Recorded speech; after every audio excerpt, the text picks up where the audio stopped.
So I have my dive mask with me, and I go in, and I'm looking at the reef, and it's pretty good. And then I make myself to the peninsula, get back, get back on shore, and I could see on my map that I could cross the peninsula and make it to back to the bay. And then from the bay, I could paddle shortly over to this port, and my wife could pick me up. So perfect. Make my way across this peninsula, and it's beautiful forest, and there's a pretty good path. And when I get to the other side, I had deflated my boat, and I reinflate it, and then out of the water comes these scuba divers, and out from the bay comes this motorized dinghy with guys in uniforms, and then behind me come these guys all in this camouflage. Welcome to the Where Have You Been podcast. I'm your host, Bill Ream, and each week on the pod, I have conversations with incredible guests from all walks of life. Expect to hear funny, crazy, emotional, life-changing, and even sometimes life-threatening stories and experiences that will entertain and inspire you.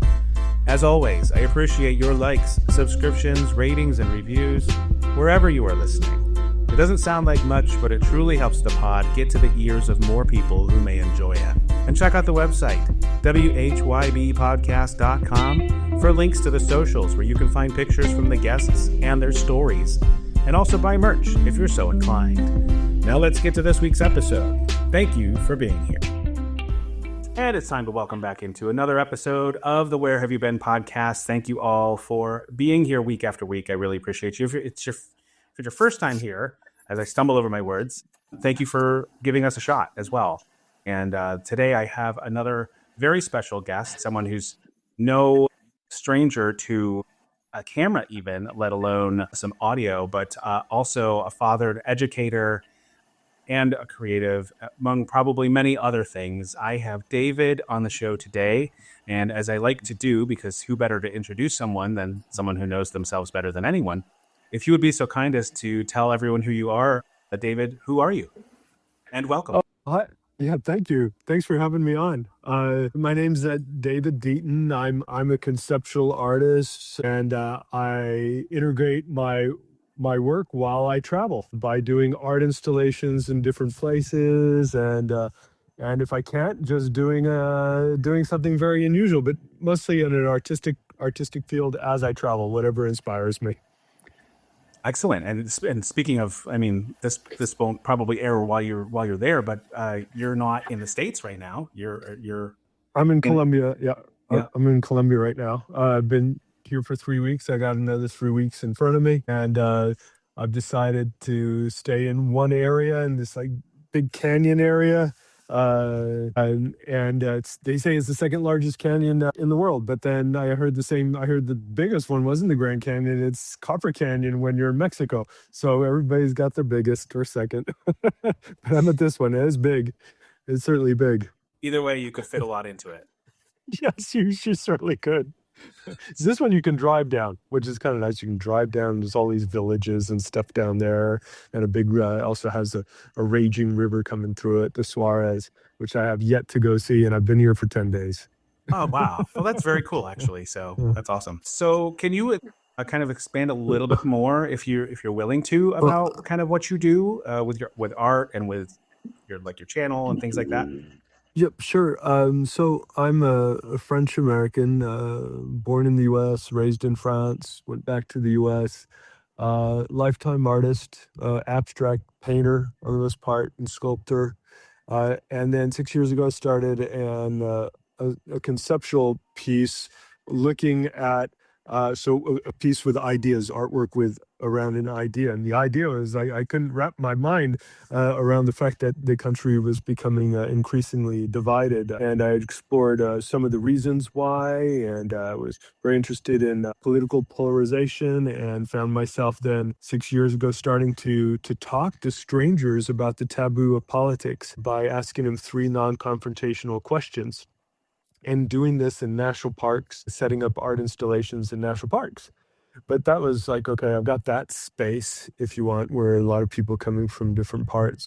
to see the wonders of Old Faithful or the Grand Canyon or White Sands in New Mexico. But I thought, well, I got to, there's other things I can do on that subject because the same type of division is taking place in Germany, in France, and there's the political future democracy doesn't look very strong these days. So I'm working on that. And Colombia where I am right now is an interesting place. It's a long-lasting democracy, but with 50 years of armed conflict, and they're looking for resolution towards peace, a lasting peace. So it has a lot of the political polarization, and the other one is there's a lot of landmines. Not to put people off traveling here, but there's the second largest numbers of landmines after Afghanistan, apparently. So having said all that, while I travel, I always look at things within that context while I travel, right? And it doesn't stop me from going to see the churches or going kayaking down a river. It's just something I got to do when I travel. And we all travel with some form of purpose. Otherwise, we'd just be tourists. And I make kind of a distinction there, right? Anyway, so here I am. It's balmy. It's lovely temperature, and apparently it's like this all throughout the year. So. Yeah. Not That's not a nice. bad deal. I haven't Not a been. bad deal. I didn't wander outside of Bogota, which I know you're close to there, sort of. But I can tell you, I loved what I saw of Bogota, and I've mentioned Medellin many times as one of my favorite places on earth that I would love to go back. So you're in a great place. Thank you. Haven't been to either of them yet, so I'm looking forward to that. And that's probably going to be another trip at the rate I'm going. Yeah, right. do you? Well, and I was going to ask you a different question, but do you kind of go in with very little itinerary and kind of see where the wind takes you, or maybe Well, a it small depends. plan? I have a 14-year-old daughter, and so now there's school breaks. She used to be homeschooled, or world schooled, if you want. We would travel all together, and we could do her education on the road while, in different languages, meeting people and seeing different things. But now she decided to go to school, so now she's got school breaks. So we actually came, all three of us, to Colombia together. So I did have an itinerary to book it over the Christmas period, over the winter break, because, well, it'd be very hard to find a spot, because things get booked up. So yes, I did that, and that's a novelty for us. Also, for my wife and I, also paying high price for airline tickets. Hers were a lot more than mine. I'm staying another 4 weeks, and my ticket is a third of the price. No, wait, it's a fourth of the price of what they paid for my round trip ticket. So that's something I'm learning about. And then, of course, the rest is just open. I just got the airplane ticket return, and I do like to keep things open to whatever encounters one makes, and to dig deeper as you get to an area. There's always more, right? I went up last week. There's some really cool there's water pools in this canyon that leads into another, if you like. So I spent the whole day like jumping in pools and exploring. And at the end of the day, and there's only like 12 hours of daylight, and I wanted to be sure I got back before it got dark. I got to the end and said, "Oh, the canyon keeps on going, right?" So the next day, I met a Colombian guy at the hotel I was staying with. Told him about it. He'd never been. I was like, "Let's go up there together." And so we started. We started where I left off, and now I knew how to get there, and which bus to take, and then which taxi, motorbike. You go on a motorbike and it's a cab, and where to go, and which farm to go through, and whose property to cross, and all that. And so we made it to where I left off, and then got to do the second part up canyon, which was awesome. Right. And then at the end of the day, there was a third part. No, just kidding. Yeah, right. Yeah, I could have gone out like that because there is more to discover. But then there's this whole canyon in front of me with all these different villages, and there's old Spanish colonial pass, the Camino Real, like they have in the U.S. and in California, New Mexico, and Texas, the old Spanish roads, the royal roads. There's loads of them here, and they go from village to village, and that's what a lot of people do in this region. They walk from one town to the other. Yeah. It's very, very cool. And so what I was going to ask you that I skipped over and kind of sidetracked myself was, like, how did if you can somehow put it into words, how did like this idea and the artistry and the things that you're doing today, I guess for your profession, how did that come to be? Like, did you know kind of from a young age that this was sort of a path, maybe not specifically, but Yeah, sort of a yeah. path you were going to take, or how'd that Well, happen? I knew that it was a path I shouldn't take because they're, artists, they're all starving artists. Start, So yep, that yep. was the perception. But yes, I knew that I'd like to do something in there, but I took a very different career path and then changed it and became an art dealer and then an antiquarian artwork on paper dealer, which is about old engravings from 500 years ago all the way to the present day with modern art and all this stuff. So I did that for like almost 20 years, uh, and uh, and then just stayed. Now I'm just doing artwork that I always wanted to do. So, for example, the project I was describing makes absolutely no money.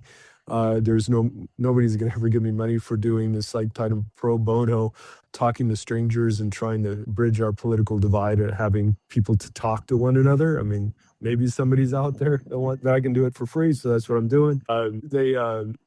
But there's always been a mix between the travel and what I was doing. So traveling the world looking for old artwork on paper.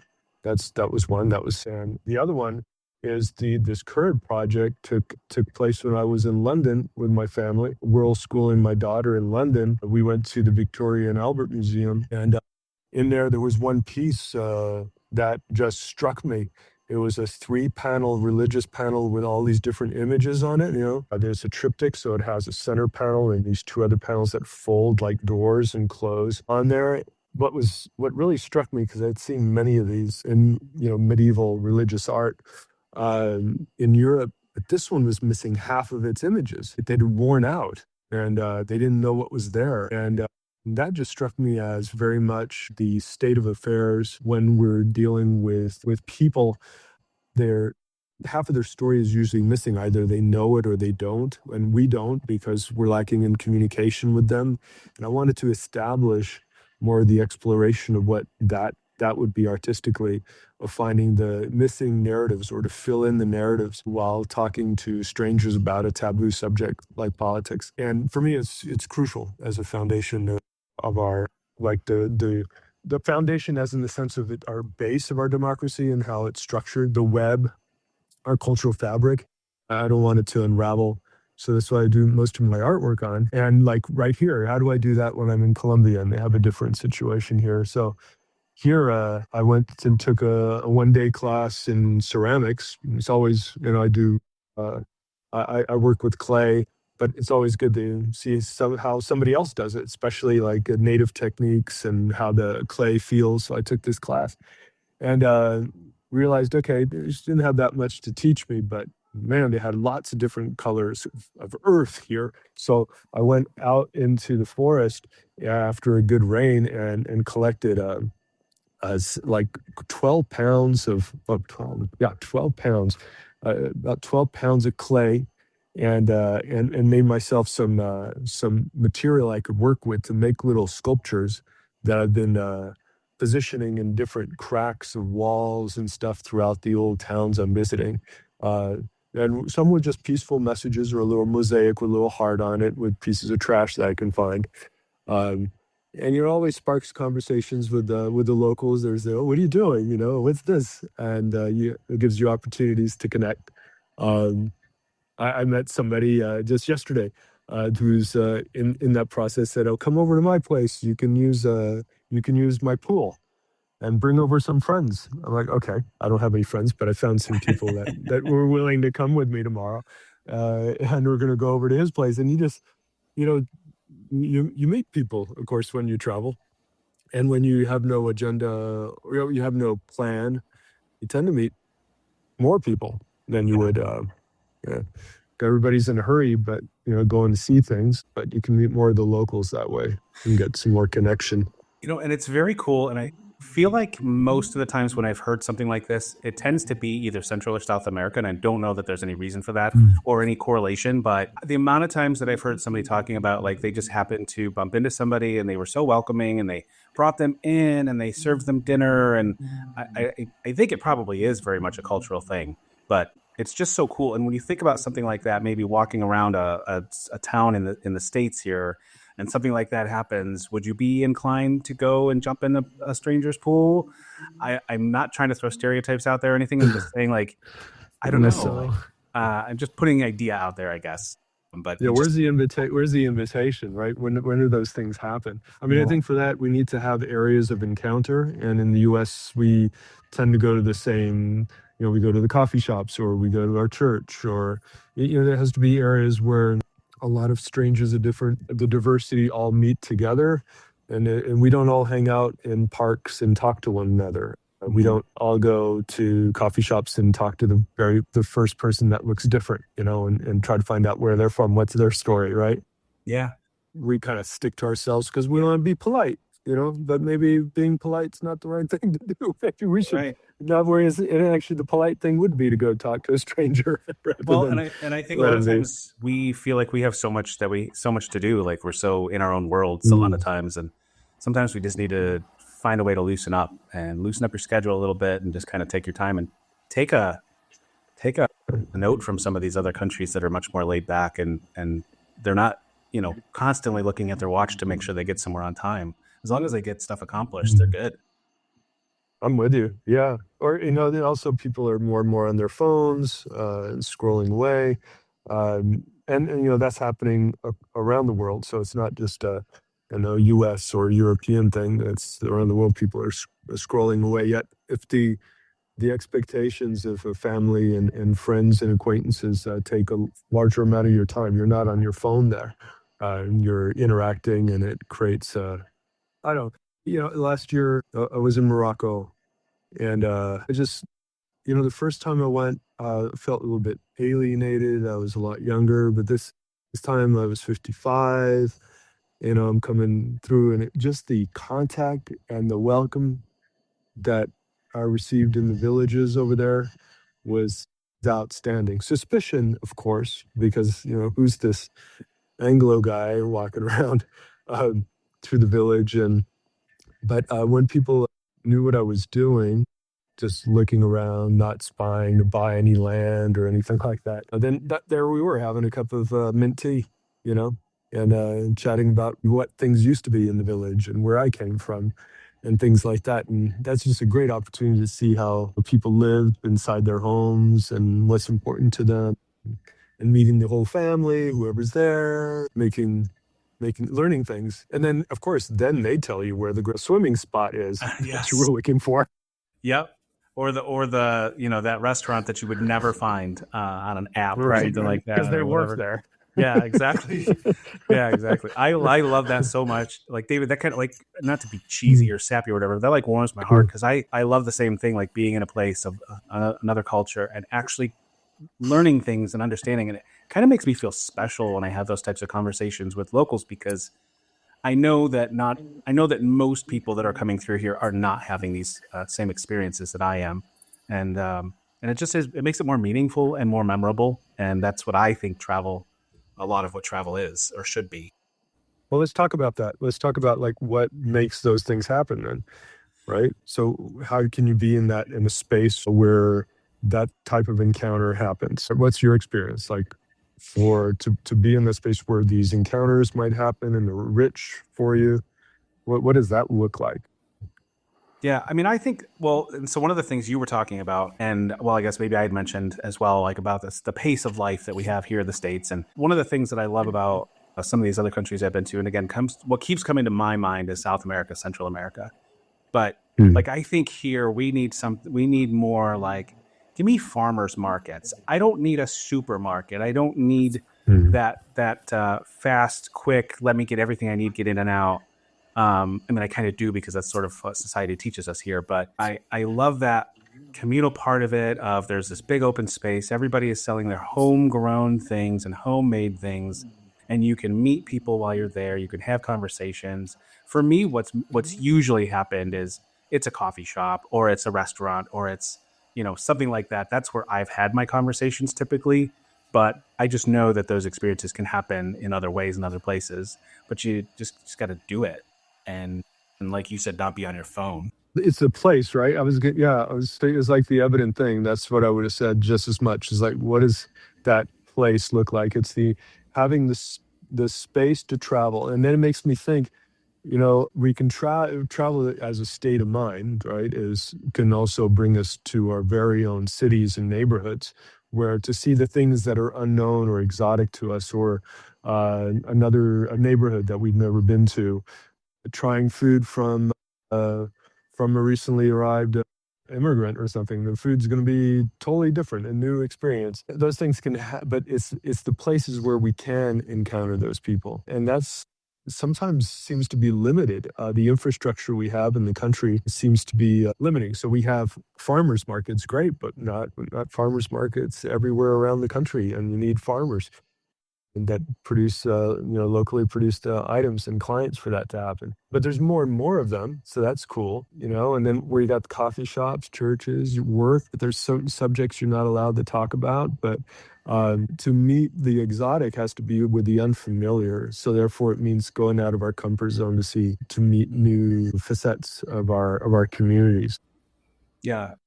And I would add, when we talk about, like, and this was not intentional for us to talk about this in this much in depth, but Cool. when we talk about things like that, and I talk about a coffee shop. Like, when I'm in another country, I'm not going to Starbucks. Not that the people that work there aren't locals, not that they don't have great conversation, I'm sure, and have Mm. stories to tell, but I'm going to the mom and pop place that there's one location, and they family runs the place. You know what I mean? The Hmm. vibe that I Yeah. look for when I go to a place is something like that. I'm not looking for any sort of a chain. It's, to me, it's, unless they're super busy, that's the best time to have a conversation with shop owners. Love to talk usually, and Yes. they're so proud of what they have and what they do, and so that kind of starts things off, and then it can go into any realm of conversation from there. And you could do that, like kind of what you were saying. You could do that here too. Don't frequent. Not nothing against Starbucks or any of the other chains, but don't go to those if you have a choice. Go to the local business, and if the shop owner's there or whatever, yeah, strike up a conversation with them. Just because they're Yeah, American those may roots. not mean they don't have some sort of a really cool story as well to tell. Yeah, all the expats, and yeah, I did recently. I thought was fun with my daughter. Is that we had rented a car here in Colombia and driving along the coast. So she really enjoyed seeing everything that was passing across the road. They literally are the chickens, and of course motorbikes weaving in and out, and big potholes and whatnot, and the police stopping you for this and that. But think, let's go to the mall. My daughter knows the mall, right? Let's go see a Colombian mall. And boy, did she love seeing the familiar Mm-hmm. with the difference, right? Being able to notice the differences of in what's familiar. So, you're talking about Starbucks. I think the corporate model wouldn't allow any major differences, except the clients there are going to be different, maybe. But a mall, it was fun. It's certainly nothing I would have done without a kid, but it was different. I had a buffet meal in the supermarket, which is quite good, and it was certainly local. Yeah, that's awesome, man. And now that you're saying, like, I'm getting memories now too. And it was actually one of the coolest, like, stores that I went into was in a mall, and it was in, Okay. I think it was in Medellin actually. But the mall itself was just so completely different than what we would have here in the States. I mean, a huge array of local and maybe local chain restaurants. I mean, the food court was pretty massive, but the store was sort of like, I guess you could compare it to like a Walmart, it was like, a department store of sorts, but I don't know, Hmm. just the setup and the vibe, and just, I don't know, I can't describe it, but it was so different, and just, it's really cool to see things like that. A couple of things I love to do when I'm in other places, I like to go into Hmm. Aldi, because there's Okay. Aldi all over the world, and I like to see the differences and the similarities there. And McDonald's, not that I like to eat at every McDonald's all over, but if I'm going to any sort of like a chain, I like to see the differences at McDonald's. I get it. I Is that get a it. thing? Yeah, and that is it's totally a thing. I mean, there's two of us, so there's got to be more. I'll definitely walk in there too to take a look at what the differences are. Although I'm going to keep my appetite for eating at the market or something like that. Yes. But I do like seeing the differences, which is fun, and also seeing how excited people are about certain products that we take as just everyday conveniences. It could be a big deal for someone to go have a burger, Hmm. Yeah, at absolutely. McDonald's. Yeah, Yep. you're gonna wear the crown with pride. Or is that the other one? That's That's Burger the King. other one. But either way. Yeah, yeah. So let me ask you this, David. It's something I ask. Mm, I believe I've asked every single guest that I've had, but it's an important thing, I think, because everyone's story is different. How and when did travel become a thing in your life? Did it start at a younger mm. age? Did your family travel, or did it start later on as you grew and got older? Yeah, mine's definitely when I was young, just a few months old actually. The first time, my first intercontinental flight is my mom sent me back to France because she was having relationship problems with my dad. So I was raised by my grandparents in France and made it back to the US. And then she got divorced and moved back to France. And by that time, I wasn't really speaking French anymore. I was learning English. And then I went to a French school. So I had to take French as a second language. And then I kind of lost my English. And just following the language, gives you an idea. And I'd go back and forth between the US and France to go see my parents, each one living on one in France and one in the US. And then my mom, she was a well-traveled person. She in the 60s, she had a little car and took off from France and she went to Morocco and she would with a girlfriend and this two of them would go out camping out there in North Africa, out there in the desert on their own. They went to Tunisia, they went all the way through Europe and Yugoslavia, and they spent months traveling in different summers with that car. And so she had that travel bug, and she certainly gave it to me, and had no problem. At 14, she sent me off. I wanted to do a language course, so I went out to Spain on my own. That was my first trip on my own, if you like, although it was still organized. I stayed with a family, but I wasn't with my parents. Um, and then, at 16, I was hitchhiking across Europe with a friend. At 17, went to communist Eastern Europe to go see what that was look like before the before all that changed and the Berlin Wall fell and all that. So certainly just traveled a lot, and I used to travel fast, trying to see as many things, kind of hit the sights. Hmm. But very quickly, like by the time I met my wife, and we went off to spend a couple of years in India, Australia, that we'd certainly going slow then. Because when you go slow, you save money, for one thing, if you don't have a lot of money. If you go slow, you spend less on transport, and you can cook maybe where you're staying, and you get to see more stuff, right? And yeah, and that certainly got. I like at the detail of things now. I really very much. It's probably why I'm still in the same town right Yeah. now. Well, and listen, for For me.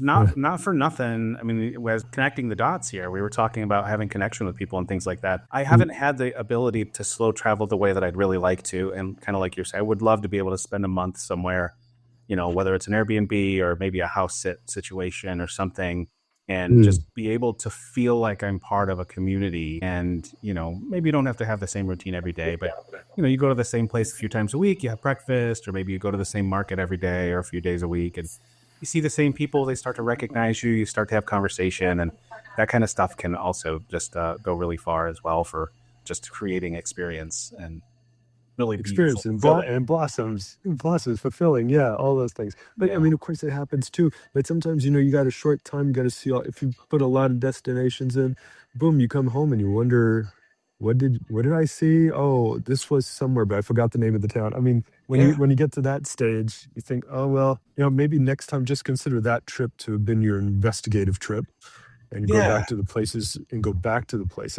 I see the merit in that, like going.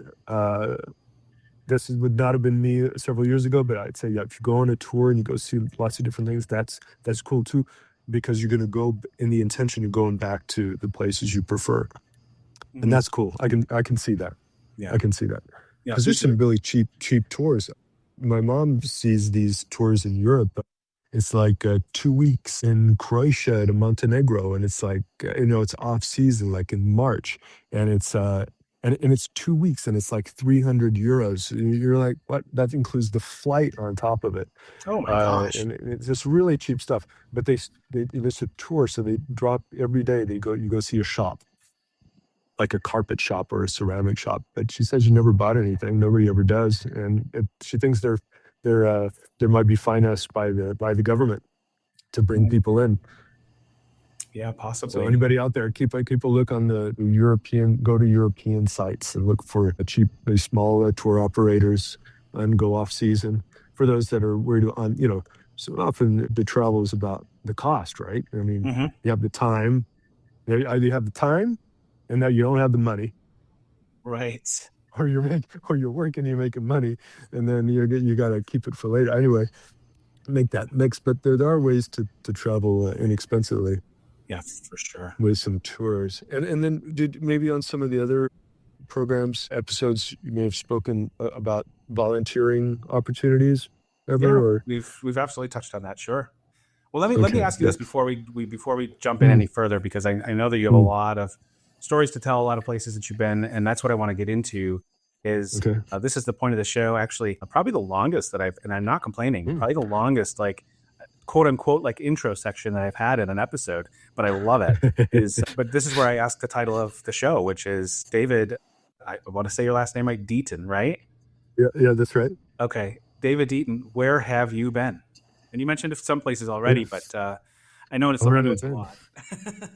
Uh, well, I've been, okay, so I've been to around 80 countries, over 80 countries, somewhere there. Because I counted in with my daughter, because that's what like the kids like to do, and I'm a kid too.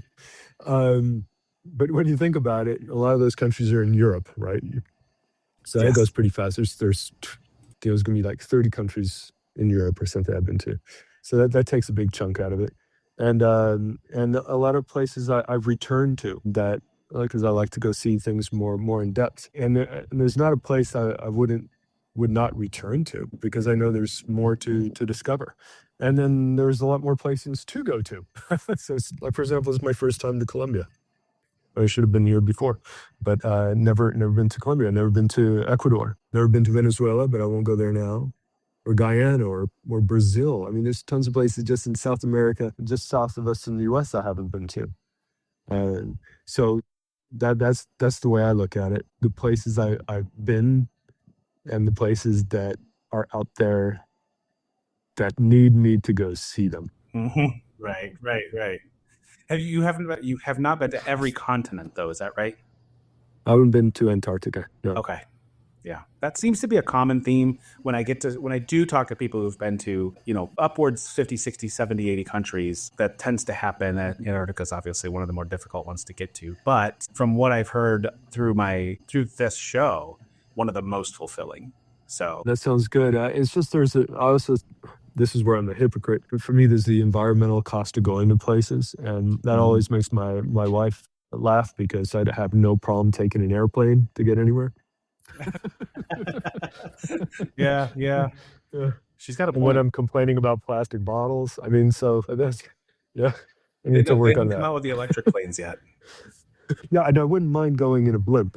I was Oh, there talking you one go. time, they'd come back with blimps to get to places. I'd love to go, but then to bring back as a non-inflatable Zeppelin. We could do some incredible travel. I would love that. So anybody in the blimp business out there, please bring back transport for us all. Spirit Blimps. Airlines, come on. Yeah, you get there slower for sure. You could, well, it should be called Turtle Airlines or something like that. There you go.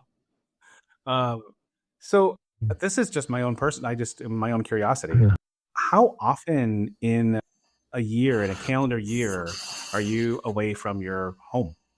Or, well, so when my daughter was world schooled, I'd be home about 3 months a year for business reasons and get things together.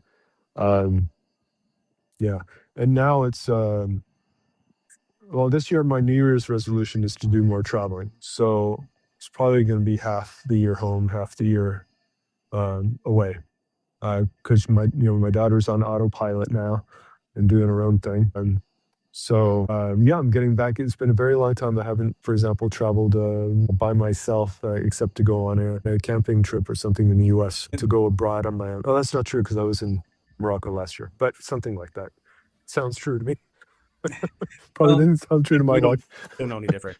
And that was, you literally took the question out of, I was just going to ask you if you do a mixture of solo and travel with your wife as well, but it sounds like mostly together.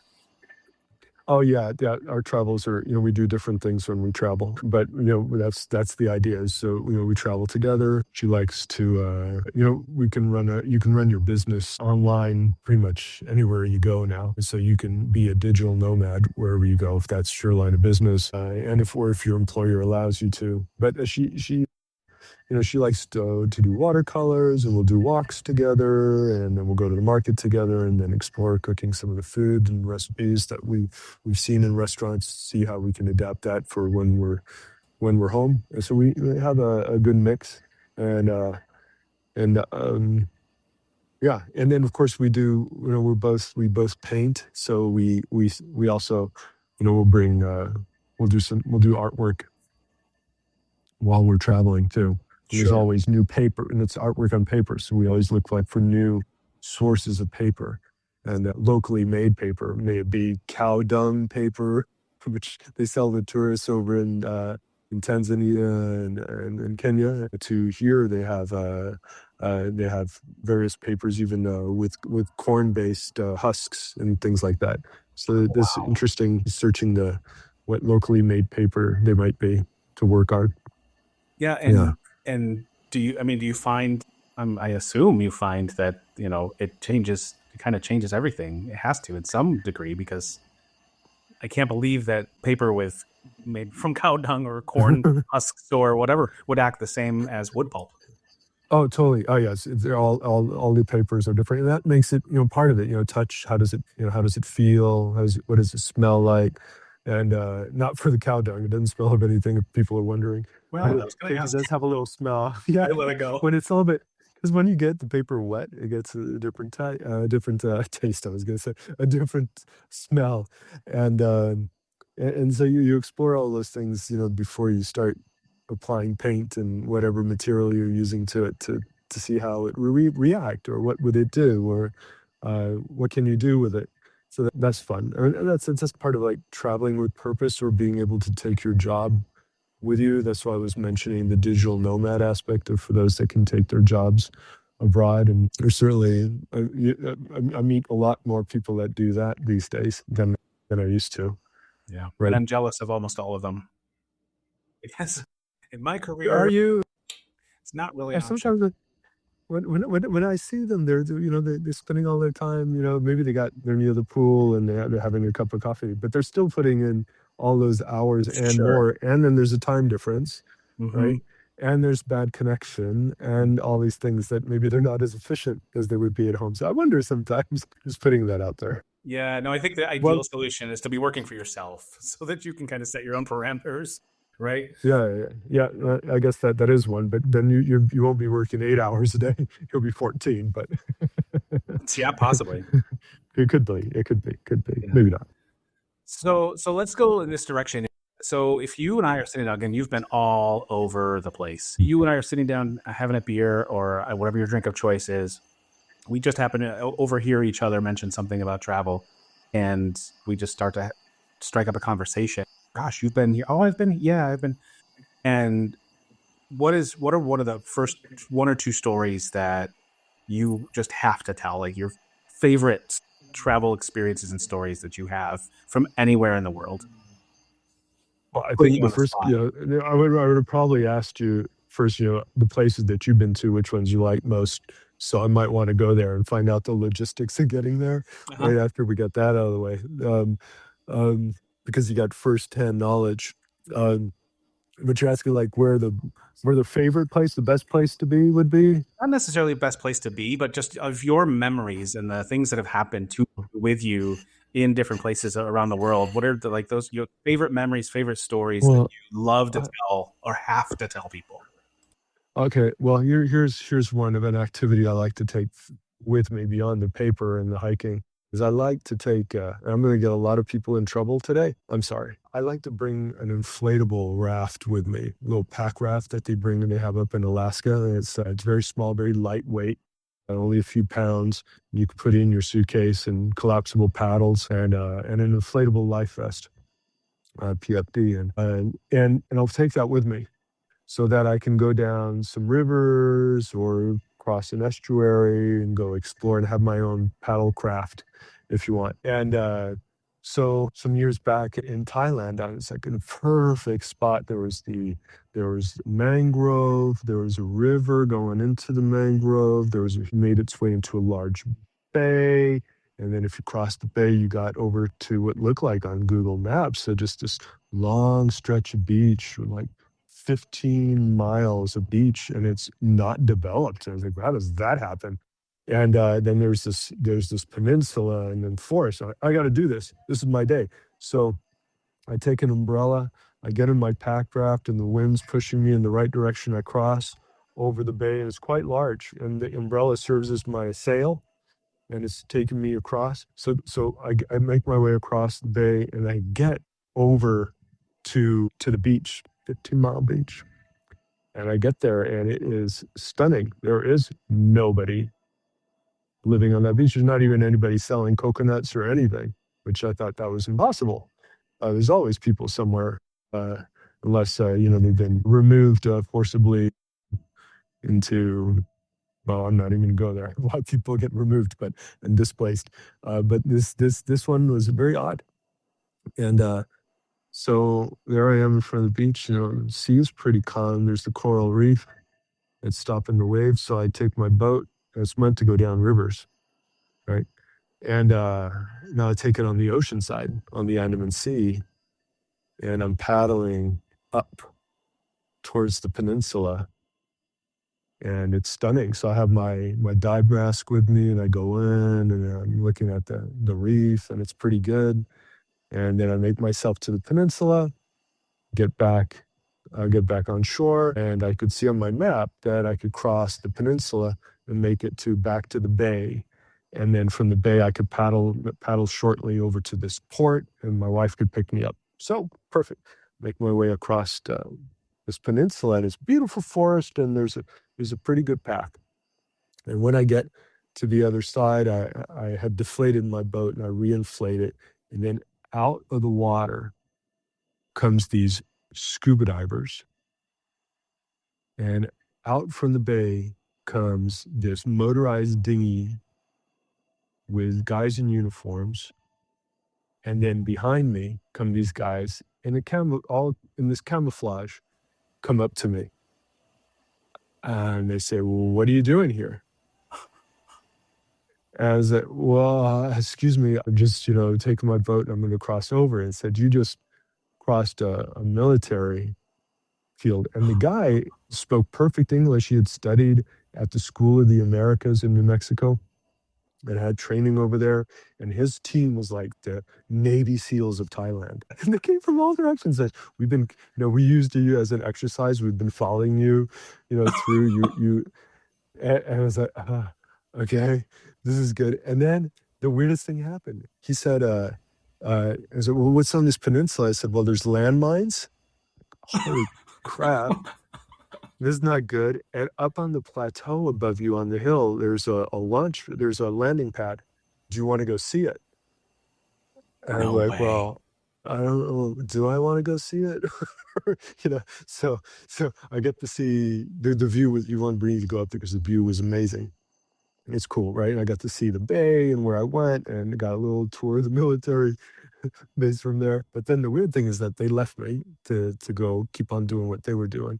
I inflate my boat, and I crossed the bay. And what I didn't see on the map is that, yeah, I'm in a naval area, right? It's a naval base, and I got to go right next to these ships in order to get to the dock where my wife's going to come and pick me up. And I try to be as quiet as possible, but there was these sailors up there doing their salutes and all this stuff, and there was a ranked officer of sorts that leaned over from the top of this tall military boat and looked down at me, started screaming in all these different words I couldn't understand in Thai. Obviously I wasn't, I was saying, I'm sorry, I'm not supposed to be here, I know. imagine what would happen in different countries, right? They would have locked me up for all these things, right? And this is all going pretty well, except getting yelled at and getting to see the landing pad around the peninsula. And yeah, made it back just before dark. My wife picks me up and said, "Do you have a good day?" I had an, I had an awesome day. And I had an awesome interesting to day say the least. because it came out well, right? Right. And but so many things could have gone wrong. The umbrella could have failed me. I could have been, my pack raft could have ripped on a reef or You could have could have stepped blown on a up on a landmine. landmine. Yeah, right, exactly. Oh, I'm not gonna take a poop on the trail. I'm gonna go off trail. Yeah, Oh, that would have been a bad. oh, terrible. You made it to the rendezvous point, though. That was good. I did. But So, sometimes you don't. Sometimes things happen. You got to yeah. be ready for the eventualities when you do stupid stuff like that. That's why I was saying that. I'm going to give out really bad advice, but it's super fun. And not everything has to have adversity to be a wonderful and beautiful memory and story, of course. But yeah, those Mm, are cool when they happen. I mean, it's one of mm, my favorites. I told it a couple times is getting stranded at the airport in Italy in Rome. Like it's terrible. We're gonna be a day late getting home. We're not gonna be able to go back to work when we're supposed to, whatever. And it turned out to be such a beautiful experience. We found the most wonderful hotel right near the airport and just had the most fun time. And I think part of that's because sometimes when you're on it, like we talked earlier too about like the different types of trips that you can have. And sometimes you do fast pace because you want to get in as much stuff as you can. You may never mm, get back to a place. But when we went on our one trip, we went to Rome, we went to Naples, we went to Greece, we did some other places, but we were short on time. It was 12-day trip, but you're still trying to see a lot of different things in a lot of places and historical places that you don't want to miss things. And so that last night, we had nothing that we had to do. We had nowhere that we had to mm. go. And it was like just the most relaxing and unwinding. Like I feel like maybe I should even plan that in sometimes when we have those shorter trips where you're trying to cram a bunch. That Uh, last night, you should just plan nothing. or nothing. Just be a chill, Plan an explore, extra night whatever. near the airport or something. Yeah, just I don't know. Might be worth it. I like that. Yeah. Yeah. But Always have a time in there and maybe to go back to your favorite place or whatever it was. mhm. Or Yeah, go with have no the agenda. meal at that. No agenda, just a wander. Of course, I'm all about wandering, so I like that. Yeah, yeah, absolutely. Well, tell me about some of your favorite places that you've ever wandered besides Colombia. Well, although I'm French, I live in the US and I love the national parks. I love our public lands. National parks are just one part of our public lands, but it's all the BLM land, national forest, state land, all this stuff. And wilderness areas. To me, they're the most incredible thing that I've seen in this world is to wander and to walk and to contemplate the natural wonders of that we have in the U.S. It saddens me that they're currently under threat, um, and I won't go there. But what uh, what is still there today needs greater protection is certainly close to my heart, and that's where I do like to wander. I like to wander in any place I go to. May it be a city from Venice, Paris, or whatever, even into the suburbs to see how things are over there. But the natural landscapes of the U.S. are just an amazing treasure, and the very reason I want to live in the U.S., regardless of all the current division that's there and the lack of prospects for my kid and for kids in general in the U.S. Because of a diminishing democracy. But that land is still there, and I love it. I love it. It's very cool. When you are, I Mm. feel like, I mean, I think the answer is very clear. But when you are traveling, wherever you are in the world, give me a ballpark of how many steps you're putting on your feet for any given day. A Can lot you? more than yeah, no, I do. Yeah, it's about 20,000 a day because I wander. It's like a long stroll. Yeah, well, and that's what I was going to say too. I was So actually a little bit surprised at the number, but it makes sense because you're not in it for pace.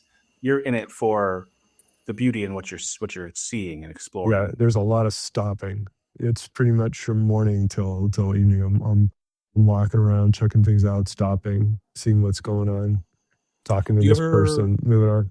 So it adds, it's not a huge amount of, there's a lot of hours Mhm. with, I don't, yeah, I'm not much of a destination hiker, like, oh, I'm going to do that mountain peak, come down before noon, unless there's a storm that's going to come in and I needs to do it, then that would be a different pace. Um, Sure. but yeah, and if I'm in like a place like Venice, which I just can't stop walking in, then that's a 2027 around there. Yeah, Nice. and in the U.S. it could be down to 3,000 Wow. because I'm just getting Crazy. my car and get somewhere else, Yes. and that's Yes. it. Yeah, Yeah. Do you yeah. do you ever do any biking anywhere? Do you ever like rent a bike when you're in another country or something and do things that way as well? I bet that would be interesting. I just love. There's just too many. This goes too fast for me. Yeah. Yeah. It's kind of It's the too fast. I second like. best to Yeah, walking, but and you get to places, and I like that. I mean, I'd like to do that. My resolution for this year is a long distance hike of the sort of like the CDT or the Pacific Coast Trail, or a portion of it at hmm least.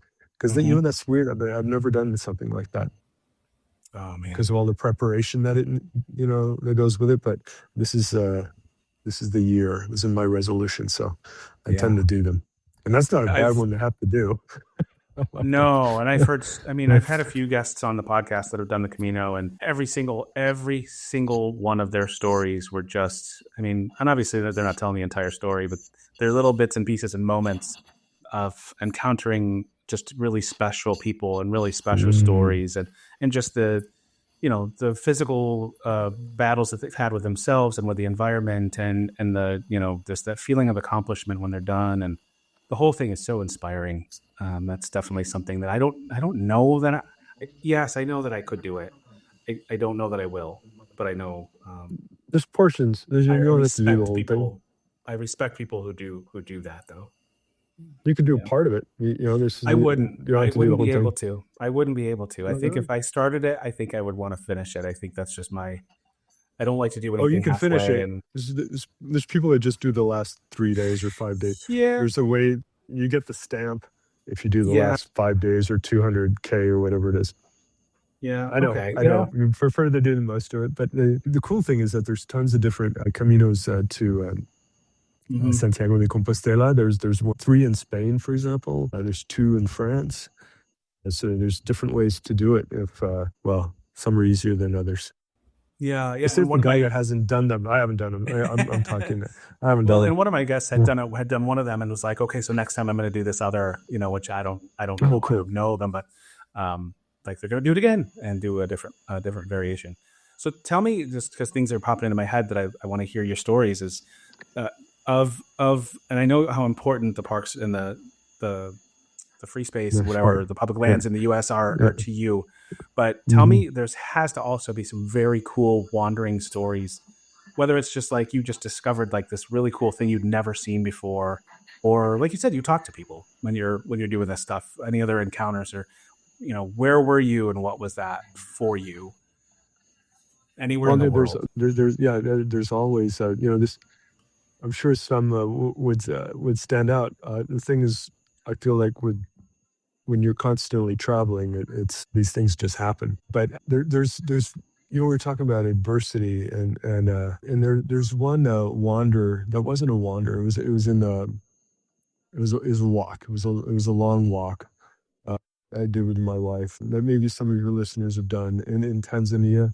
There's a huge crater at the Ngorongoro crater, and you can walk from, and it's full of wildlife and lions and hippos and all this stuff. And you can walk from the Ngorongoro crater all the way to the Kenyan border. And you go through a tremendous landscape. You go through Maasai country, and we'd camp along the way. It was just me and my wife. We had booked this thing. Think as we understood it, we'd be walking through the Ngorongoro crater, which we didn't, which makes total sense because we'd be eaten alive by a lion. But then we walked. Was it 10 days? and did, I guess, They could about advertise 30, that as 20. experiencing a once in a lifetime opportunity. Yeah, it would be. Yeah, one in a lifetime opportunity. That would be it. Uh, but walking in that, it was basically walking through Maasai country. So I was hoping to see wildlife like I saw in the Ngorongoro crater on this walk because we had a a national park guard that had a rifle with him, and he had 4 bullets that he wasn't allowed to use unless it was to save our lives. Only 4 bullets. There was a cook. There was a driver that would meet us at the end of the day. There was more crew than the two of us, that was for sure. And then we had our Maasai guide, all in traditional garb and stuff, and with the front 2 teeth knocked out, so they could whistle better as herders. They make incredible whistles. They can whistle really well. They knock out their front teeth in order to do so. They Wow. knock out a tooth when they were kids. So no way I could whistle like them. And so and it ended up this nature walk wasn't a nature walk at all. It was a people experience, and it took me a few days to come around to the I had expectations, but when I left the expectations aside, saying, okay, I'm not going to see elephants while I'm on foot, right? I'm going to see them when I'm in a car on a safari. I'm not going to see the lion on foot. It's not, this country Hopefully. is eliminated. They all eliminated all their lions, right? Because I'm going actually from village to village through Maasai country. And that, when I got, after a few days, I got into that mode, it became magical because now I was like, hey, you know what? I'm here. I'm not going to see the wildlife, but there's plenty of Maasai people. I can walk out at night away from camp and walk down to the village, and it's everybody's outside in the complete darkness, talking underneath the stars, and people just pop out of nowhere, and there's another person wanting to talk, but we can barely exchange any words because there's only very few words that they have in English that I can, that we talk family or whatnot, and we're holding hands, so guys holding hands. That's kind of an unusual thing for American, and kind of everybody gets close and they're chatting, and a little fire happens, and then somebody starts brewing some type of tea, and everybody drinks out of the same cup. And so it was night after night. I enjoyed the people experience, and then we'd walk from one place to the other. Supposed to see some wildlife, didn't see much on the walk, but met a lot of interesting people, and the experience of those encounters at night were really cool because there's people everywhere. You don't see them, especially at night. It's kind of eerie, you know. But there's all this activity that goes on at night because you got to look over the herds of sheep, and it's cooler, so you can be out and about. And There's so some for these nightlife. people, it's normal. It's their way of life to just get together communally and have this like human connection on like a daily, nightly basis, I guess. Yeah, yeah. And It's beautiful. I'm something new, right? And they're new to me. So that wouldn't have happened if I stayed in my tent and wouldn't go out and explore all that. Of course, the next day I'd be pretty tired, and then we'd walk to the next camp. We did see some cool stuff, but it wasn't what I expected. But from the unexpected, it made it rich, if you know what I mean. Yeah. Yeah, And absolutely. there was no adversity. The only time it was adverse is that we went down to see all these flamingos down in the lake, and this dog came out of the bush, and his guts were hanging out because he'd just been gored by a buffalo, and buffalo are more dangerous apparently than the lion. So everybody was on high alert. And there's our guard with just the 4 bullets. And I'm like, well, you use one of the bullets and you kill the damn dog, okay? Just get it over with because the dog's suffering. It's like, no, Yeah. I can't. These bullets, they're for us. I go, Wow. really? Okay. Well, are you sure we want to go down and see the flamingos? Oh gosh. But yeah, that was it. We saw see the flamingos, and there was the buffalo out there somewhere. Well, Uh, thankfully you didn't encounter that. That's right. That's right. That's right. did Oh, see that's some beautiful. giraffe. My advice to people going is from my personal experience, having done my own personal safaris and renting a car and having been on safaris where you pay somebody, is go where the tourists are. There's a lot more wildlife there. On the periphery, there's often poaching and stuff, and the animals hide. And then if you Mhm. go to a place where tons of people live, everything's been eaten, on the most part. So unless you're a birder and you like birds, then maybe you have a good chance of seeing things. But for the big stuff, that's the way to go about it. Just take a safari tour. Yeah. So tell me this, just a few more things before we actually get to our final five questions, which is ridiculously, I can't believe how fast this has gone.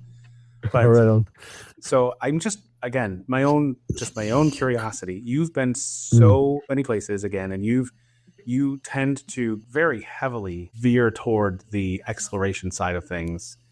Has there ever been a time that you were, whether it was wandering or just traveling, it doesn't have to necessarily be with your exploration and your wandering and stuff, but have you ever had a fear? Have you ever been afraid? Like, has there ever been a moment that you were in, like, you were traveling that something bad's going to happen or Hmm. something that did Yeah, happen?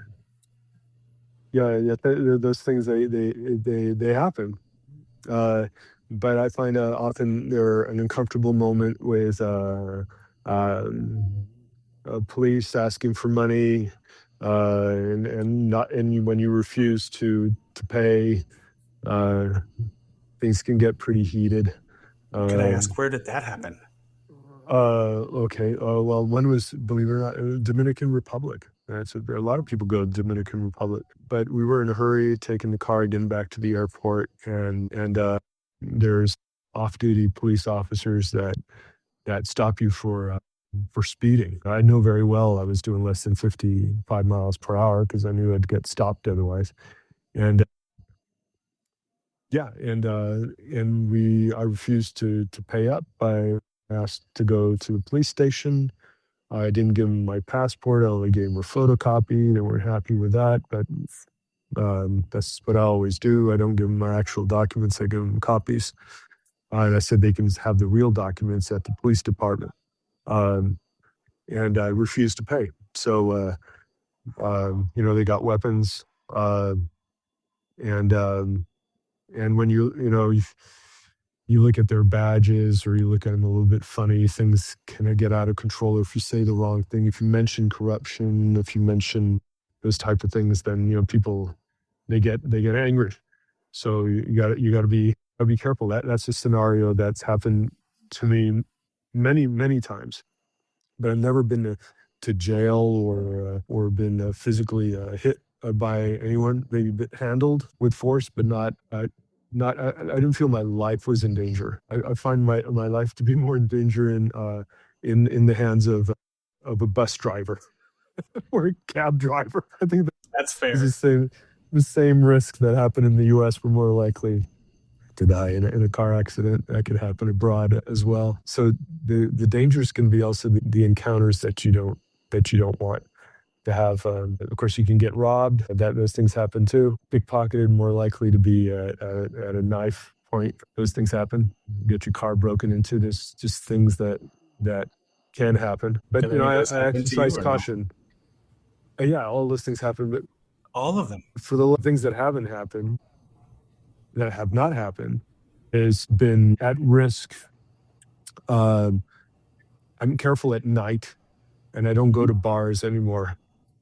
I don't go out to to have drinks and go to different establishments and bars because that's where most of the trouble happens at night and after Sure. drinks. Those are not on my program anymore, so that makes it a lot easier.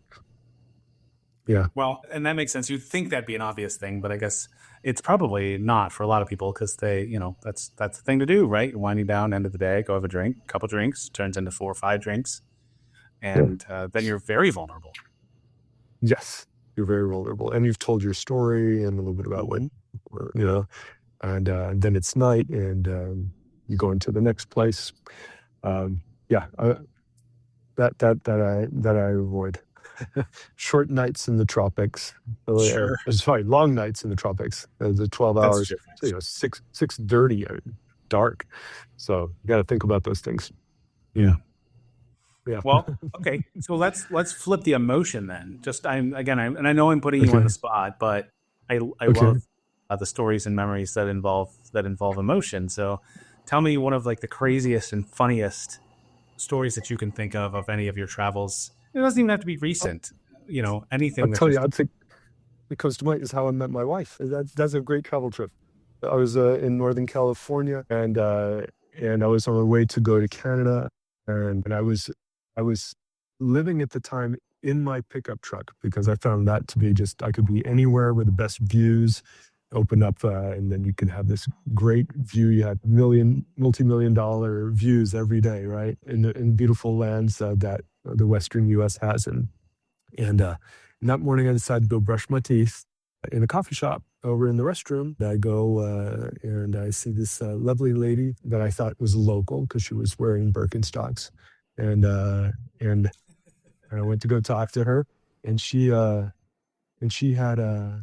I didn't even notice being a French name. I didn't notice she had an English accent. She didn't even have an American accent, and I started asking her about local stuff, and she had no idea. She was there to go see the redwoods, and she didn't have a vehicle. She came up on a Greyhound bus from San Francisco to come see the redwoods. I had a pickup truck, so right then on the spot, we took off and barely knew each other's first name. We went off to go camping in the redwoods of California. She threw out, she didn't have a sleeping bag, so she threw out a couple blankets out the window of her hostel after taking a ladder to go up into the hostel to throw her luggage out.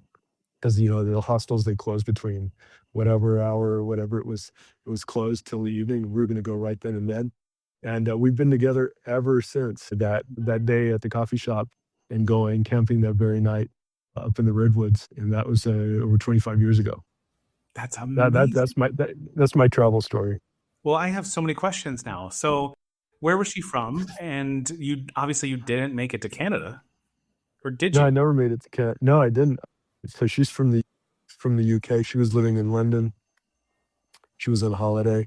So 10 days after we met and we were traveling together, she had to see, of course, Yosemite. All these things had to be seen before Mhm. she flew back. And I brought her back to the airport and left my pickup truck with some Mexican friends of mine. Um, and they promised they wouldn't use the car while I was gone, and they would just park it. And then I took off to London, and I came back. Yeah, I took out all my stuff and moved to England. Um, In 10 days this happened and you yeah, in 10 packed up days. all your 10 stuff days. or whatever you needed Yeah, and yeah, gone. yeah, yeah. This gal wanted to see the redwoods, and wasn't afraid to go out in the woods with me. That we didn't even know Sh- each other. I was like, "This is good." I She's a wanted to perfect spend my match. life with her. She's We were a perfect crazy. match. Yeah, she's crazy. And yeah, and the thing is, I think I came back a year later or something, and oh, there were so many more miles on my pickup truck. And you were not surprised. There's I no was way. not so. The fact that it still existed and was in one piece is that's That's good. That was good. They were yeah. surprised that I came back for it. Oh, oh, that's Uh, hilarious. That's yeah. fantastic. What a great story. Mm, So then yeah. so you came back, but you just came back. You didn't come back to live again. You still lived in London. No. I went back to Europe. We moved to the U.S. 5 or 6 years later, Okay. and we moved to the U.S. Yeah, yeah, back and forth, back and forth. What Yeah. a what a great story. That's incredible. You should have led with that, man. No, that's fantastic. That was What's one of the uh, craziest things she's ever done on a trip? that's got to be the craziest thing. That's the craziest thing I've ever Well, done. it is, but I mean, when you two were together, like, Well, she before she sh- met me, she'd been traveling, and she'd been she did, what was it, a medical internship in Borneo in Indonesia, out way out there, and they had to take river boats, dodging all the illegally cut logs to get all the way up into there and stay in a longhouse and spent months up there. She's a well traveled gal, so that was and that's a tough trip. Like I wouldn't, even if you go slow, that's hot, kind of be miserable bug wise. But yeah, she could do that. Wow. There's got to be Does that things answer though the that question?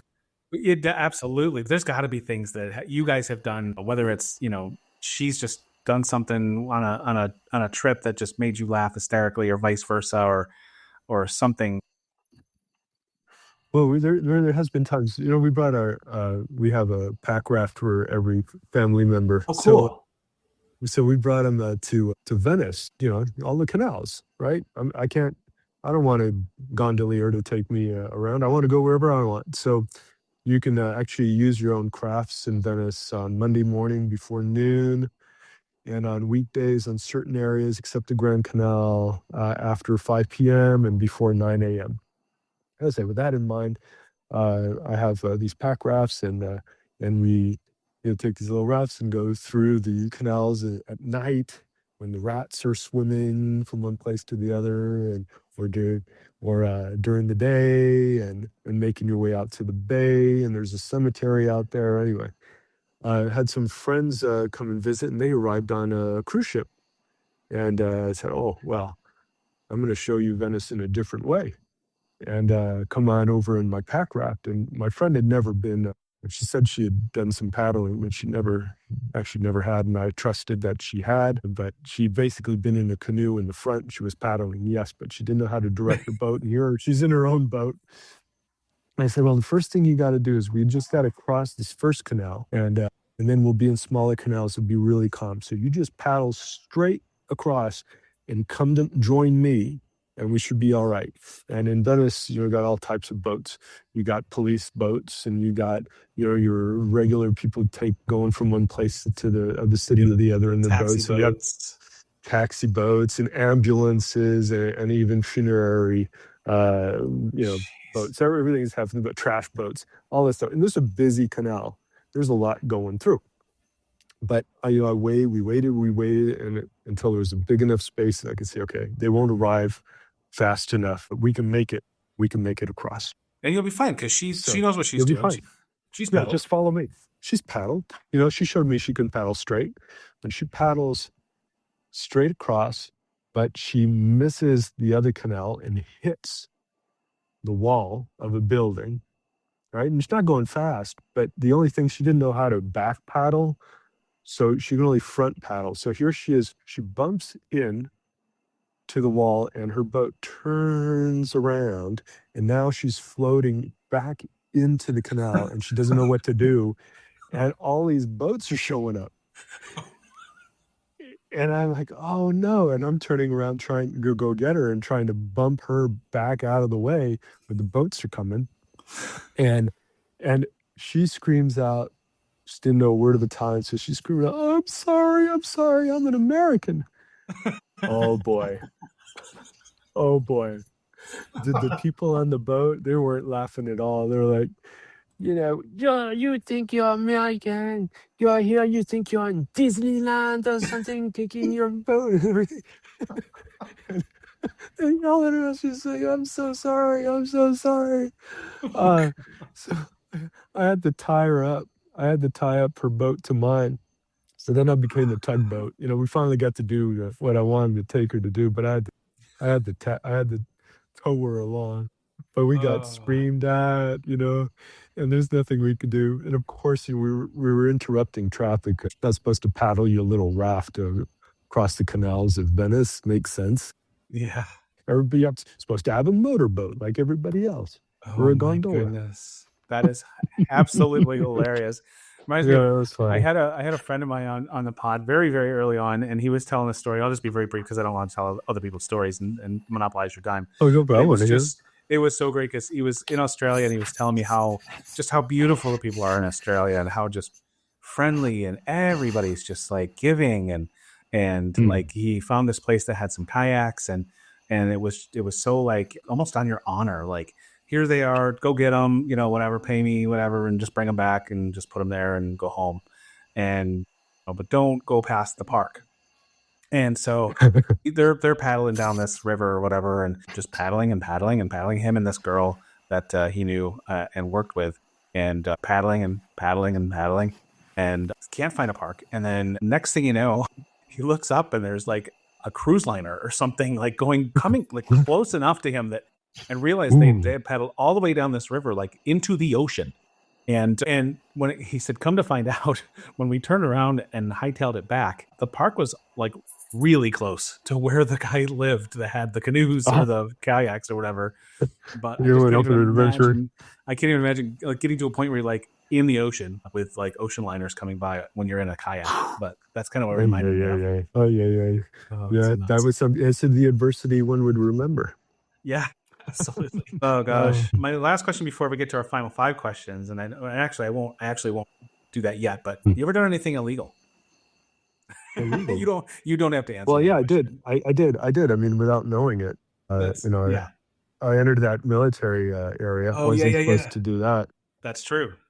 Just things. And if I've illegal per se. I mean, I've done things that you're not supposed to do, but there were cultural norms that were broken that I wasn't aware of, and some of it might have been illegal, like crossing a line that you're not supposed to go across, and nothing major, nothing to go to jail for. Yeah. If that's a measure, and especially for somebody that's not willing to pay the corruption money, the bribes, the bribes, So, you got to wait those out usually. Yeah, in my mind, I guess I was thinking. First of all, I was kind of being funny. I didn't mean for you to actually. Even if you did, I wouldn't expect you to tell us on. You cut it out.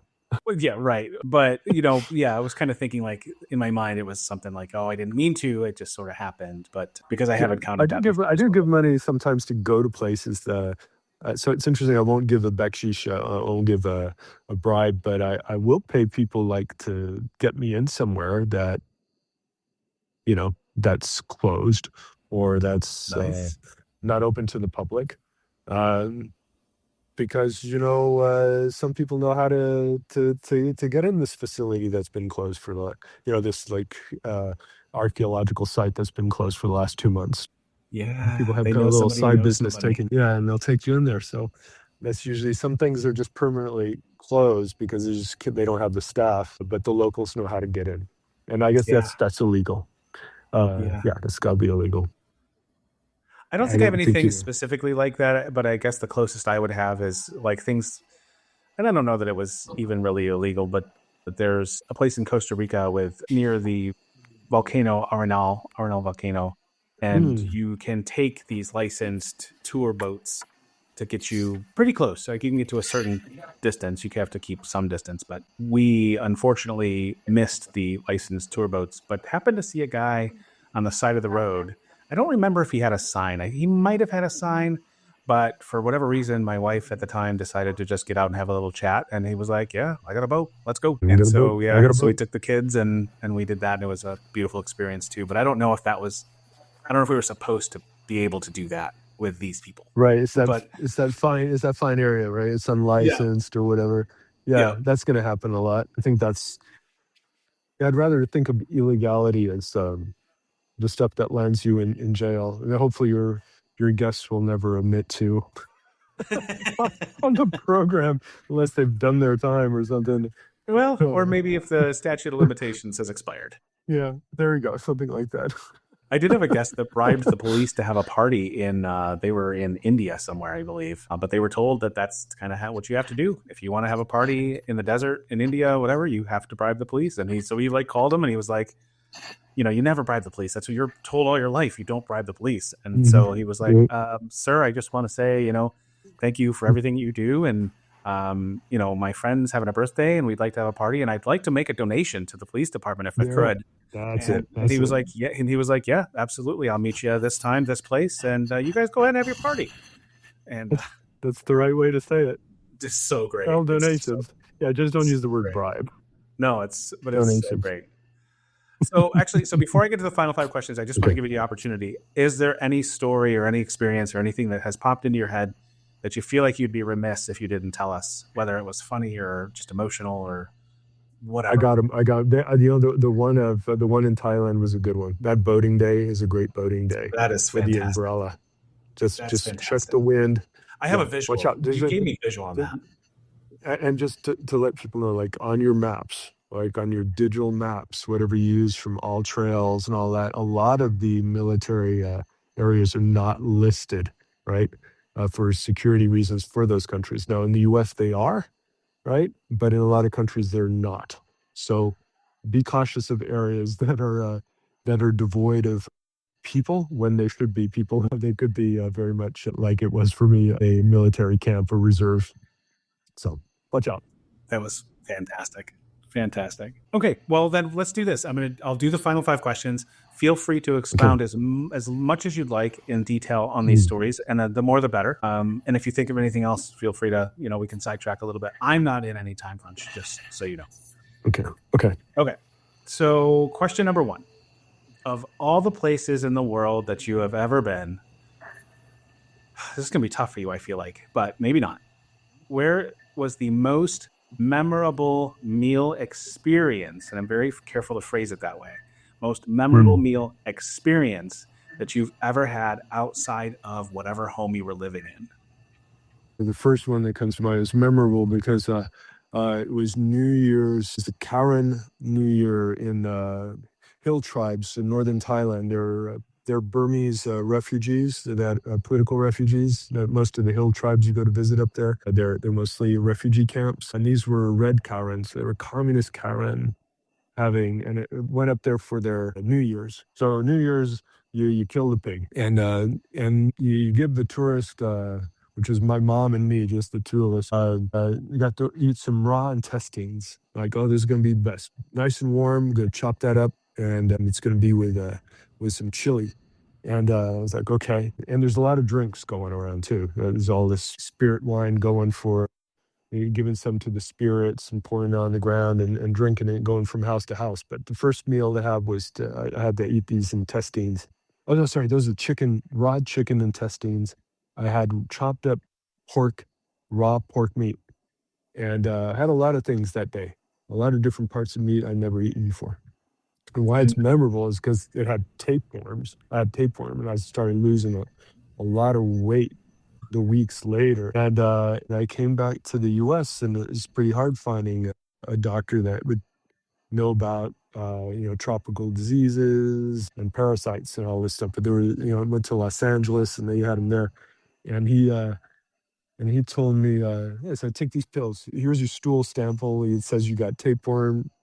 Uh, take these pills. We're gonna kill it. But he said he wished that he could license out tapeworms as a dietary weight loss system across the mm, country because they're very efficient for losing weight. And I was thinking, that maybe it is, man, but I don't you don't see want many this, people going for the tapeworm. right? Here, I'm going to save it. Can I get it out and give it to Yeah, you? yeah. If anybody's got some interesting business ideas that they want to try out, that might be one. See how that goes. See Oh with my the health gosh. department. Yeah, raw pork meat. Great trip, memorable because of all the different new foods and sensations that were there that only went down well because of the amount of alcohol that was imbibed that they have that day. Oh, that's incredible. Do you have, by Mm. chance, and you don't have to, but do you have a 1B where I can skew my language and just say maybe it was the best actual meal that you ever had in the world? You could possibly put your finger on one. Oh, you mean that one? Would that be the best one? No, that No, would I'm be the asking, do you have tastiest one. another one that would be the most, Oh, just the oh. best meal necessarily, not Uh, necessarily. uh, I had a very, very nice meal. This was in Venice, at the naval fair. They have a boat fair if you want. And one of the things they have this boat fair every 2 years. And we went on, they took us out on as part of the ticket for free. They take you out on a big boat and you go see the lagoon. It was just full of Italians, and they had their spumante wine, and they right on the spot on the boat they started cooking a beautiful clam pasta dish, pasta alla vongole, with white wine and everything. And my daughter really enjoyed it. She was like 10 years old. And she enjoyed the eating the clams and the little taste of wine in there. And it was just really magical. It came really well together. And now whenever we find clams and a little bit of white wine, that's what we make. Regardless of where we are, we'll be making these. pasta alla vongole, clam pasta. Oh, I it's love so it. beautiful. The Praise to sauce your and it bad, is man. just That's yeah. It's when they open up. It's this the it has the taste of the seawater from where you're at. And what I found hmm is it's different from one place to the other. You know how it accumulates, the mollusk accumulates a different taste from the areas where they are. I know they're supposed to disgorge and stuff like that, so I'm not talking like sand and sediment, but there's a little difference of taste from all the different bit of seawater that comes out of each one that I that's find really awesome. interesting. Yeah. And I love that you tied that back with your daughter and to have that memory and to have that like sort of I don't know want to say if you want to say tradition, but to do that still today and I think that's awesome. Yeah, that's what makes it special. It's not just the food, it's also the presentation, the place, and where it was, right? Yep. And who you're If it was with. also who were you, the whole thing makes Mhm. adds to the taste. If it were in a styrofoam plate at a fast food joint, it would just wouldn't be the same. Yeah. Yeah, Yeah. one of the coolest answers I ever received was somebody talking about, and it's similar to me to what you were talking about with your family, your daughter, and whatever. But somebody he was Hmm. talking about like this place and the ambiance and the family and him and his family all being together, and then I said, "Well, what did you eat?" And he said, I don't know."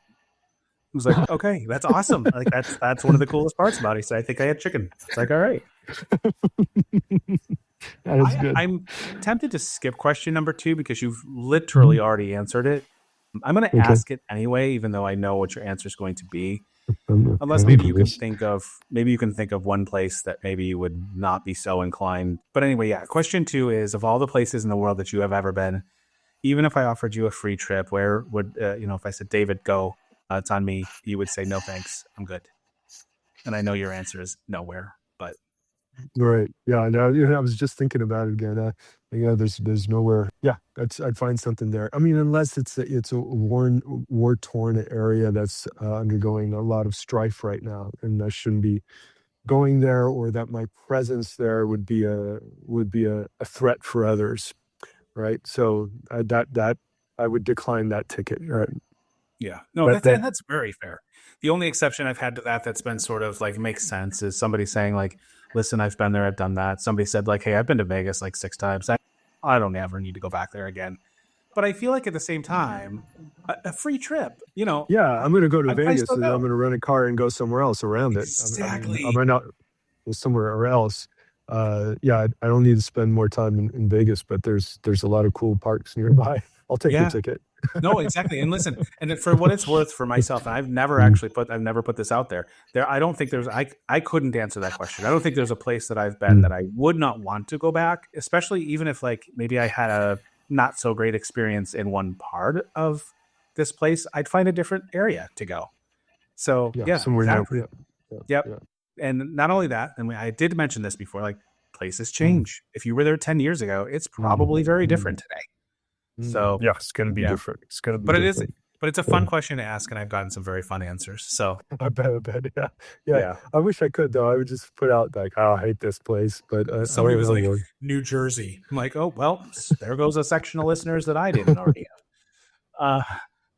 But and multiple people have said Disney World or Orlando, like Orlando. I was like, oh All well, right. yeah, I can see that. But Oh, that's all right, being really specific to a place. I was just going to that's take the very true. airplane That's ticket very true. to, yeah, Yeah. to a town, place in particular. Yeah, maybe I'd miss a few. Okay, so but I'm not going to force you to. So Mm, question number three is flipping that around, and this is probably going to be tough because I'm going to mm, ask you to really limit yourself. Of all the places in the world that you, have been, if you could sure. only make it back to one or two places for some reason, whether it's just time constrictions, whatever. If you could only make it back to one or two places that you've ever been, what would those one or two places be? Well, this is almost life threatening. How big of a place are we talking about? Can I choose a whole country? Because then, You and can. then I take and so if I took the US with all the national parks, I got a lot of choice there. But then am I Well, only that, stuck? I can never leave, or I'm there forever? I guess if you're talking about a country, maybe limit it to an area. It's an area. Well, I love Northern Italy. I just love hmm it. I just love northern Italy. I like the walks. I like the food. And when I'm talking about, if because it's pretty wide area, right? If I can go all the way from like Austria down to like I don't know Arezzo or something like this. All this area that'd be pretty big. I can do any of those places over and over again because there's something new, or there's some new activity happening in the town that might be interesting to check out. And then there's festivals of some sort that, I mean, at a different time of year you're going to see something different. And there's just a multitude of old walks that you can do. Of course, across Europe it's the case. They have there's hikes all the way across, long distance ones and short ones, but Italy has some fantastic place. And there's, of course, there's the food. I know it's just such an obvious place to go to, but it does hit everything I like. Yeah, it's not necessarily obvious though. I mean, I've had people list so many different places, and it's Mm, it's what place was the most impact really, because when it comes down to it, if you, it's tough for me to wrap my mind around. Like, if I had a year to live and I only had the opportunity to take like two more trips and that's it, where would I go? That's a really tough question, but that just means that Italy's had that much of an impact on you, you know? So yeah, yeah, that would be a place if it's the last year as well. Yeah, that'd be a good place to die. Yep. yeah, yeah, I would agree with that. Actually, I would agree with that. Yeah. Okay. So now, question number four. You may have mentioned a little bit of this towards the beginning, but of all the places in the world that you have never been, so same sort of scenario, like you've got a limited amount of time and you could only go to one or two more places that you've never been to, what would those one or two Mm. places be?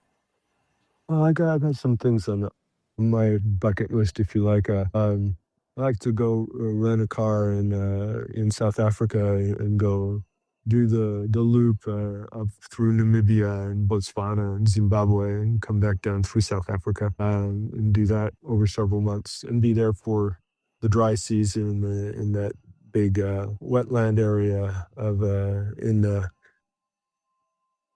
wait, I were in Botswana. What's that called? Okavango or something like this? Yeah. Well, I'd like to go there. Definitely that like to do that would be one. And then I've never been hiking from tea house to tea house in Nepal. Um, and I like to do that and walk from one place to the other, meet lots of travelers and stay in tea houses, which are little hotels up in up in Nepal, and that sounds good. I'd do that. That Haven't sounds been to very either of those places, so I've never been to Nepal, so I'd like to do that. sounds like a Yeah. very fulfilling way to take one of your last trips. That would be very Yes. cool. And the last question that I have for you, actually, David, is where are you going? What's next? What do you already have planned or basically planned for the future? I think you might have mentioned a little bit. Ah, well, I'm in Colombia right now, and then in 2 days I'm gonna divide my backpack up into a much smaller like day pack, and I'm gonna use that on a multi-day walk from going from village to village, and just see what happens. I have no idea where I'm gonna sleep because a lot of these places don't have hotels or hostels. Um, but I got a water filter so I can get water in the creek, and I will be doing that. And I'm looking forward to that. I think there's some ancient native pictographs also on some rocks, and it's full of fossils. So I'm hoping to find some fossil beds to go explore. There's every other house over here has even the pavements and their walls have some form of fossil in them. So I'd like to go see that at the bottom of the canyon where I'm currently at, and that's where I'm heading to, and I'm happy with that. That's my next trip. Excellent. Anything else down the road, like with the family or anything like that? Yeah. Next, I'll be going to Europe. Go see my mother next month, and in between that, I'll probably be going back to Morocco because they have low cost flights. You can get there for less than $100 there and back from France, um, and that'll be good. February is a Beautiful. fabulous time to be in Morocco. Yeah, Beautiful, man. I love it. I love it. yeah, yeah, yeah. I will say, like, this time absolutely flew by. It does not feel like we've been talking for well over an hour and a half. It was super fun. It was super fun. I I'm not used to talking about that stuff, but it is super fun to have this conversation with you, and all your fun questions, your enthusiasm, and hearing also the stories of others was very, very entertaining for me. Yeah, I love it, and I hope that it's inspiring to somebody. Like people listen if they've just listened for the entertainment factor, which I don't know how entertaining I am or anybody. A lot of my guests have been very Oh, the entertaining, stories. but the stories I hope are fun, and I hope that there's somebody out there that has just thought about, gosh, I'd like the idea of travel, but I can't do it, and you know what? It's way less expensive than you think to be able to make a trip somewhere if you play your cards right and you're not limiting yourself to where you're Mm, going. And mm. I hope somebody says, you know what, I can do that. I'm going to do that. I'm going to do it. So Yeah, and that's my hope. starts at home. The travel spirit could happen within your own city or environment. Without It's a going doubt. to with and is to go meet the stranger, the other, that immigrant that's just arrived. They got great food. They'd be glad to show you some taste from back home and to make new friends in the new country of adoption where they are.